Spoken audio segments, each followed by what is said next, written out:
All right, guys, the weekend box office numbers are in with a couple of small surprises with none of the three new films cracking the top 2 spots. Staying in the #1 spot is Teenage Mutant Ninja Turtles, taking in $28.4 million. In second place is Guardians of the Galaxy, taking $24.7 million. And this is the comedy Let's Be Cops, scratching out $17.7 million. In fourth is Expendables 3, making just $16.2 million. And in the fifth spot is the new film The Giver, making just over $12 million. John, your thoughts on the box office results this weekend? Pretty good, actually. I mean, Turtles didn't take that big of a drop, which is expected because nothing big opened up, like nothing that was going to have any success opened up this weekend. It holding on #1. It looks like Guardians of the Galaxy, which has crossed like $221 million now domestically. Guardians of the Galaxy, they're saying right now has a chance to be the #1 box office movie of the year for the U.S., for the North American market. Wow. It's $20 million away from Transformers 4, which they said it will cross, it will beat that. And then, technically speaking, Captain America was not a summer movie. So it'll definitely become the #1 summer movie. Might even have a chance. It's got 37 more million to go. That's a long stretch to catch Captain America for the #1 domestic movie of the year. It won't catch them internationally, though. It hasn't built up an audience yet internationally.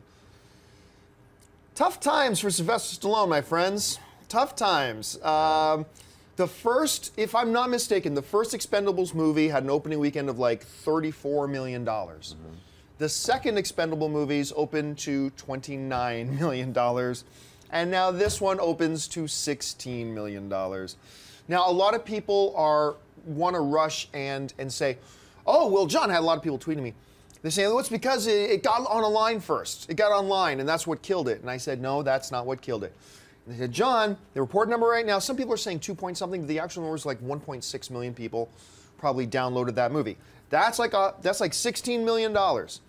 At the box office, that would have made all the difference in the world. It's like, yeah, but studies prove that just under 10% of people who illegally download a movie would have actually bought a ticket anyway. So really, you're talking about $1 million difference. It didn't really make a difference.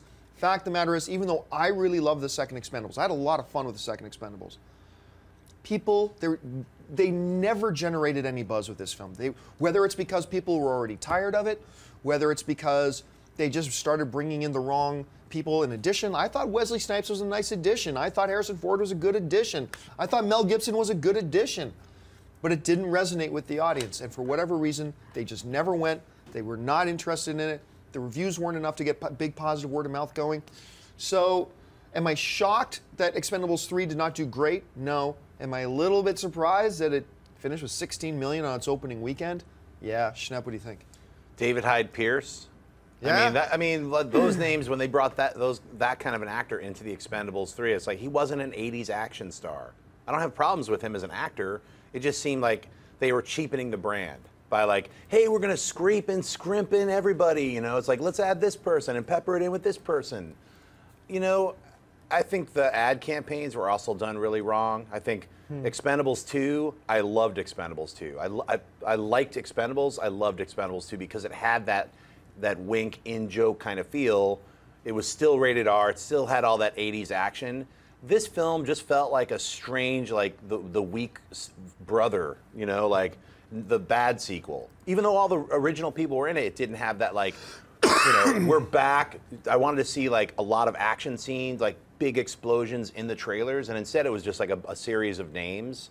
Yeah. So I think they were just really like kind of like patting each other on the back that look at all the people that are in this third movie, as opposed to show a real trailer, show what the story's about. Yeah, and by David Hyde Pierce, you mean Kelsey Grammer. That's, yeah. I'm sorry.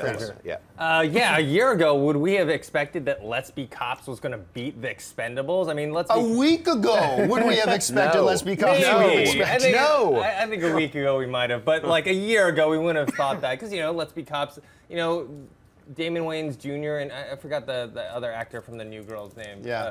You know, they're kind of known, but the Expendables has a huge list of stars that people have known for a while. It just looks like maybe the novelty has worn off. Like the idea of bringing all these guys together. I love the second Expendables. I didn't care for the first one.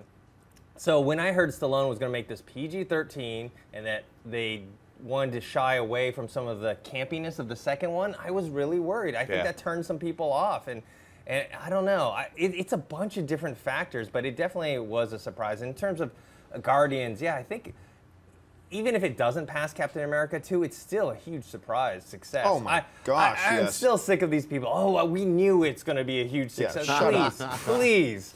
But that is really cool because it deserves it. Hey everyone, if you liked this video, click that thumbs up button and make sure to subscribe to our AMC Movie News YouTube channel. It's free and helps you stay up to date with all the latest movie news, as well as our daily AMC movie talk show. Also, make sure that you follow us on Facebook and Twitter to stay up to date with all of our special promotions, contests, and prize giveaways.